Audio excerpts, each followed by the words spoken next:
Oxumaré, Oxumaré, lê, lê, lê, maré. Oxumaré, lê, lê. Oxumaré, lê, lê, lê, maré. Oxumaré. Salve família! Depois que eu terminei o caminho de Cora, eu vim aqui para Bahia, voltar onde eu estava antes, né? Onde a Lana estava. A Lana veio para cá com duas amigas nossas, elas alugaram a casa aqui na Coroa Vermelha, mais ou menos uns 30, 40 quilômetros de Porto Seguro. E depois que eu terminei o caminho de Cora, vim direto para cá, porque é aqui que normalmente a gente fica. Normalmente é eu e a Lana juntos, né? A gente tá na estrada aí já há muito tempo. Na verdade não é nem estrada, né? Mas estamos fora de casa, porque nós somos nômades. Então, depois que eu fiz essa pausa lá em Goiás para fazer esse projeto do Caminho de Cora, voltei aqui na Coroa Vermelha para encontrar ela. Só que nesse momento, né, de pandemia, é muito difícil viajar como a gente fazia tradicionalmente, né? Então, o que a gente está fazendo é deslocamentos bem menores. Então, a gente está passando mais tempo nos lugares.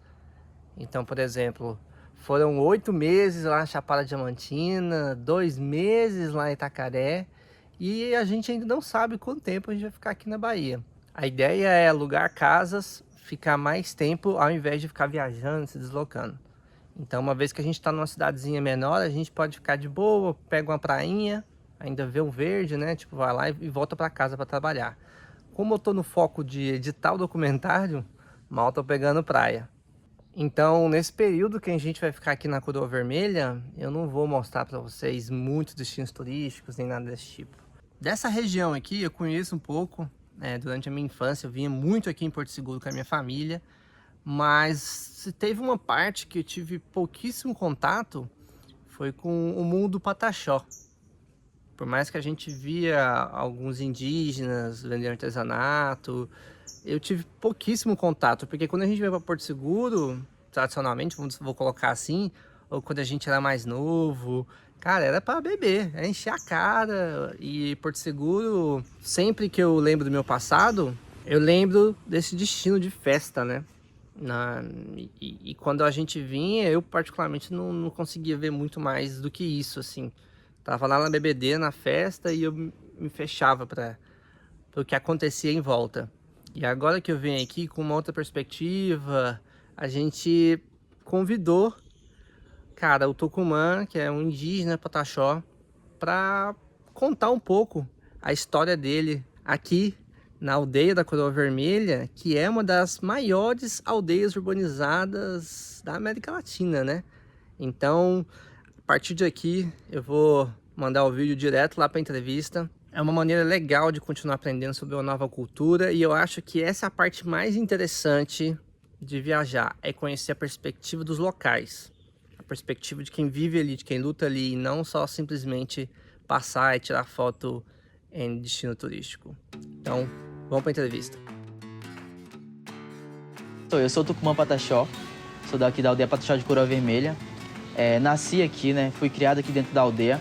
A principal rede que eu trabalho é o Instagram, né? Que eu faço essa desconstrução sobre a cultura indígena, né? Que a sociedade impõe. E também sou estudante de gastronomia da Universidade Federal da Bahia. Então a gente junta um pouco disso tudo, tanto da gastronomia tradicional como da desconstrução desse estereótipo que a sociedade impõe aos povos indígenas, não um povo só específico, né? Porque na verdade eu acredito que muitos brasileiros acreditam que o indígena é um povo só. E a gente não somos um povo só, a gente somos mais de 300 povos indígenas no Brasil. É pouco comparado a antes, mas estamos aí sobrevivendo e resistindo mais de 500 anos. Como você entende essa publicidade da Costa do Descobrimento? Como você interpreta essa maneira que Porto Seguro, que Cabral e que Coroa Vermelha é vendida? Bom, aí primeiro a gente começa a desconstruir isso, né? Nessa questão da Costa do Descobrimento. O que é a Costa do Descobrimento? Para muitos é onde Cabral chegou e descobriu o Brasil. E sabemos que o Brasil não foi descoberto, o Brasil foi invadido. Então, por que Costa do Descobrimento? É algo bonito para chamar a atenção do público, para poder vir conhecer e trazer a renda para a cidade, né? Mas sem querer desconstruir aquilo que foi escrito pelas pessoas que puderam escrever a história, né? Ou seja, o colonizador. sem querer escutar muitas vozes dos povos indígenas que ali estavam. Eu acho que o principal turismo aqui é Porto Seguro, né? Que as pessoas gostam muito de vir por conta das festas e tudo mais, das praias. Só que muitas das vezes muitas pessoas não sabem que aqui tem aldeias indígenas, né? A gente chega em Porto Seguro tem mais de 45 aldeias Pataxó. Ou seja, falta essa divulgação também das nossas comunidades. A gente chega aqui em Porto Seguro, ensina a cidade, a gente tem a reserva da Jaqueira, onde ensina um pouco mais da nossa cultura, onde trabalha com etnoturismo. A gente chega aqui em Coroa Vermelha, que já faz parte de Santa Cruz Cabralha, também onde foi descoberto o Brasil, onde tem a primeira missa do Brasil e tudo mais. O que as pessoas querem saber? Querem saber dessa história.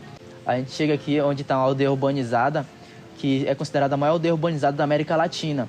Mas aqui dentro é a aldeia, não deixa de ser aldeia, mesmo estando entre esses dois mundos, da aldeia e da urbanização. Dentro da aldeia a gente tem o Tianguiru, que é uma reserva também. A gente tem a Nova Coroa também, que trabalha com etnoturismo, que trabalha com turismo. Então são formas de você tentar conhecer um pouco mais da cultura local, né? Só basta querer pesquisar mais um pouco, que eu tenho certeza que vocês vão gostar. A gente tem muito disso, da cobrança do estereótipo, né? Do turismo dentro das comunidades. Eu já ouvi muito isso, a pessoa chega assim, eu fui em Coroa Vermelha e eu não vi um índio lá, porque todos estavam de roupa. Eu não vi um índio lá para me tirar uma foto. Eu falo, minha senhora, meu senhor, não é bem assim que as coisas funcionam atualmente, né? Eu, por exemplo, eu tô de roupa normal, mas não deixei de ser indígena por conta disso. Então, não é todo lugar que você vai encontrar o indígena ali caracterizado, trajado. Não é porque a gente tá assim com a roupa comum que a gente deixou de ser indígena, não. Pelo contrário, tá no nosso sangue, tá nos nossos ancestrais. Então, isso vem dentro da gente, não é fora da gente, não. E hoje em dia, as pessoas cobram ainda isso. Eu acho isso super interessante, né? Porque a gente está no século XXI, onde a gente tem toda a possibilidade de aprender várias coisas sobre a cultura. E as pessoas se prendem muito no passado, né? Quer ver o indígena ali que anda pelado, quer ver o indígena ali que precisa caçar para sobreviver, quer ver o indígena ali que não pode usar tecnologia, senão vai deixar de ser indígena, quer ver o indígena que do ano de 1500, né? As pessoas se prendem muito nisso. E não é bem assim. A partir do momento que todo mundo vai evoluindo, então a gente também tem o direito de evoluir, porque somos pessoas normais, como várias outras pessoas, como todo mundo, né? A gente não é um animal que é preso, que tem que parar no tempo, né? A gente tem essa questão, né, dos pontos negativos, porque realmente tem pessoas que querem saber da cultura, que tem esse pensamento, tem essa mente aberta para aprender um pouco mais da cultura, e também tem aquelas pessoas que estão ali só para tirar foto, para poder, eu tô aqui, muitas das vezes as pessoas pegam um cocá, tiram uma foto e falam, eu tô aqui, eu sou índio agora, tá vendo? Eu tô na aldeia, eu virei índio. Não é bem assim que as coisas funcionam, né? Então, por isso que é bom você parar para escutar. Dentro da nossa comunidade, a gente tem palestras. Dentro de onde recebe o etnoturismo, a gente tem as palestras. Dentro dessas palestras, você vai aprender um pouco mais sobre a cultura, de como ela é. Então, se você parar para escutar, vai ser ótimo, porque você vai poder aprender. Mas a gente tem dessas pessoas, assim, que muitas das vezes não querem, só querem poder, aproveitar de uma forma diferente, na verdade. É o zombar, ou ficar ali zoando e tudo mais. Eu vim da escola tanto municipal como estadual indígena, né? Então, o ensino da escola, o que muda na escola indígena? O que muda para ser uma escola indígena? A escola indígena, ela tem também como matéria obrigatória atualmente o Patiorran, que é a língua tradicional do povo Pataxó. O ensinamento é diferente de uma escola, no caso que seja não indígena, né? A gente tem que trazer um pouco mais da nossa cultura, da nossa vivência, da nossa comunidade, primeiramente, para dentro da escola. Como que a gente traz isso? A gente conversa com nossos mais velhos e a gente traz essas histórias para dentro da nossa comunidade. Quando tinha algum trabalho de pesquisa para a escola que era voltado à cultura, a gente ia lá, pesquisava com o nosso mais velho, fazia vídeo, fazia fotos e gravava muitas das vezes, criava um slide, apresentava aquela história, né, que a gente considera nossos anciões, nossos mais velhos, um livro vivo. Ou seja, quando aquela pessoa se vai, como se uma biblioteca inteira se fechasse junto com ela, porque é verdade, né? Que todas as histórias que vêm passado de luta ficam com aquela pessoa. Então a gente tem que tentar aprender cada vez mais, né? Então, meu ensino foi na escola municipal eu não tenho explicação, eu tenho muita saudade. Da escola estadual, mesma coisa, né? A gente tem todas as matérias que uma escola normal tem, só complementa o Patiorran. Então a gente tem aula de português, matemática, inglês, todas as outras matérias que tem em uma escola normal a gente tem. E o que complementa realmente é a língua tradicional, e o que muda é o ensinamento, Por exemplo, a gente tem nossos momentos tradicionais, que é o nosso Auê, que toda semana muda, né? Um dia na segunda-feira, outro dia na outra semana vai ser na terça. E a gente tem esse fortalecimento dentro da escola mesmo, né? Para a gente poder aprender um pouco mais. Fora da matéria Pachorran também, a gente tem, por exemplo, a matemática, que a gente já tem, a gente aprende nossos números também em Pachorran. A gente tem essa questão também de envolver tudo, um pouco da matéria de cada coisa, a gente envolve a questão tradicional. O Pachorran é uma língua que foi considerada adormecida, não era uma língua morta, mas sim adormecida por muitos anos.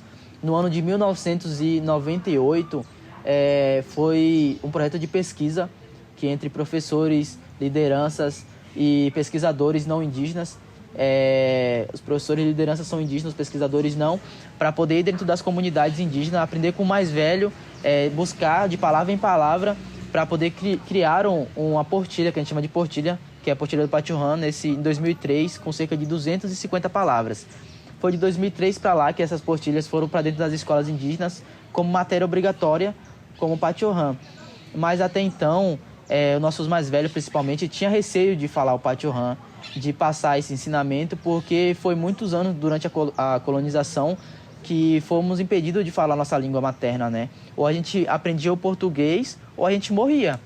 Não era algo que a gente poderia escolher, sabe? A gente quer falar nossa língua, a gente vai continuar. Não, você aprende a falar o português, você fala como a gente ou você vai morrer.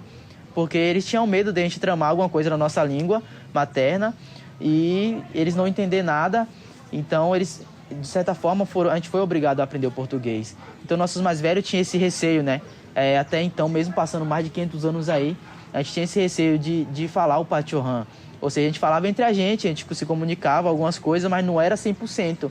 Atualmente também tem muitos indígenas que não sabem o 100% do Pachorran, porque é algo que ainda tem poucos anos, né? A gente tem cerca de menos de 18 anos aí dentro da nossa comunidade com matéria obrigatória. Então a comunidade foi conhecer o Pachorran mais depois do ano de 2003.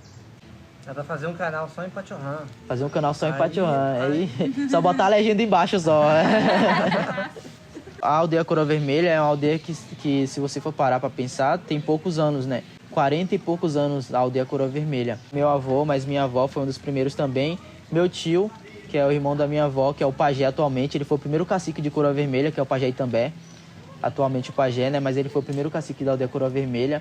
Aí teve toda essa questão do governo tentar comprar as terras na mão de indígenas, conseguiu comprar na mão de alguns indígenas, mas minha avó e mais umas 7 famílias, junto com meu tio, foi as famílias que não venderam a terra para o governo, que o governo tentou derrubar a casa, foi com trator, foi com tudo para derrubar a casa daqueles indígenas que estavam ali.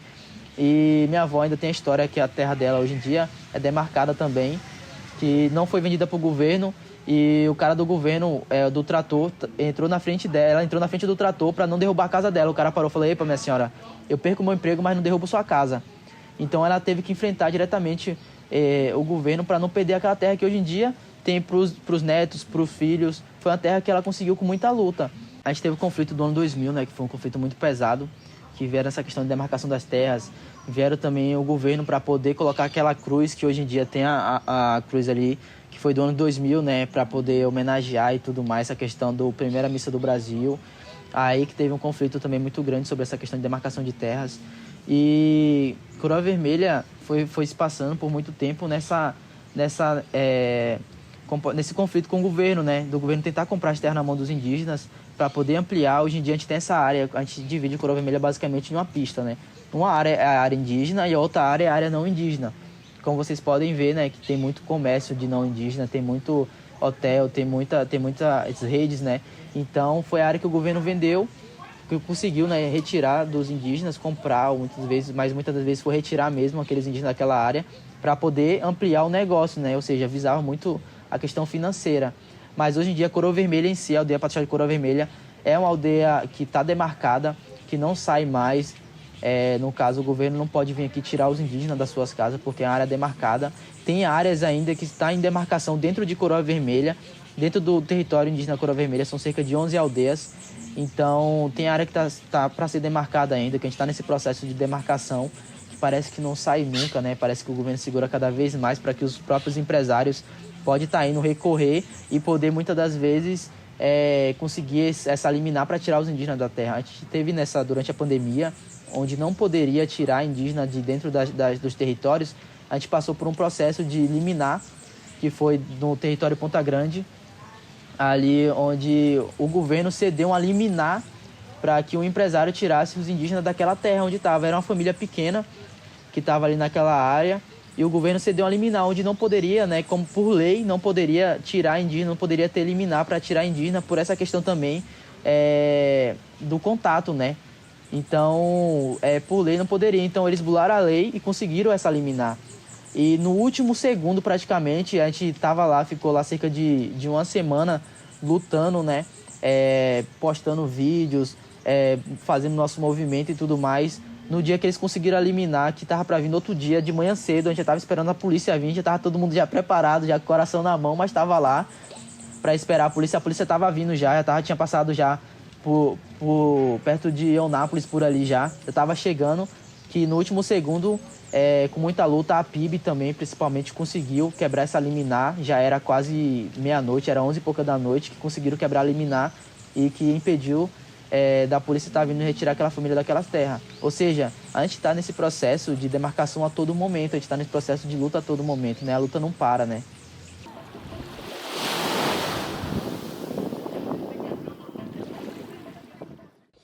Eventualmente eu vou estar trazendo esse tipo de vídeos para vocês por aqui. E eu já tenho ali os vídeos das entrevistas no bairro Passagem, lá em Itacaré. Tem entrevista também com o Mestre Cumprido e agora tem essa com o Tucumã. E eu ainda não pensei qual vai ser o nome desse quadro. Eu quero deixar uma playlist separada para isso, para todas essas pessoas que eu tive a oportunidade de conversar e que eu consegui gravar. Porque, gente, esse tipo de conversa rola muito naturalmente, sem as câmeras. Mas estar conseguindo trazer isso aqui para o YouTube é outra história. É bem mais difícil. Eu tô tendo mais dificuldade porque eu tô aprendendo a fazer essas entrevistas ainda, né? Tem toda aquela relação de estar ali com a pessoa, de estar fazendo as perguntas, né? Eu tenho um background aí como comunicador, mas eu era muito focado em marketing, né? Essa parte de estar fazendo as entrevistas está sendo algo novo para mim, né? É um momento onde você tem que se abrir também com a pessoa para que ela se abra com você e que traga uma entrevista gostosa, que seja legal, né? Então, eu tô aprendendo muito. Se vocês tiverem sugestões de como dar nome para esses quadros, deixa aqui nos comentários, que eu ainda tenho que compilar isso aí, e aí a gente vai fazer essa playlist e vamos continuar entrevistando pessoas na estrada. Vamos continuar trazendo essas visões para dentro aqui e mudar essa maneira de viajar. Vamos viajar com mais profundidade, aprender mais sobre os lugares que a gente passa e assim ter mais entendimento do mundo onde a gente vive. Se você gostou do vídeo, deixa o seu like aí, se inscreve no canal e até a próxima. Oxumare.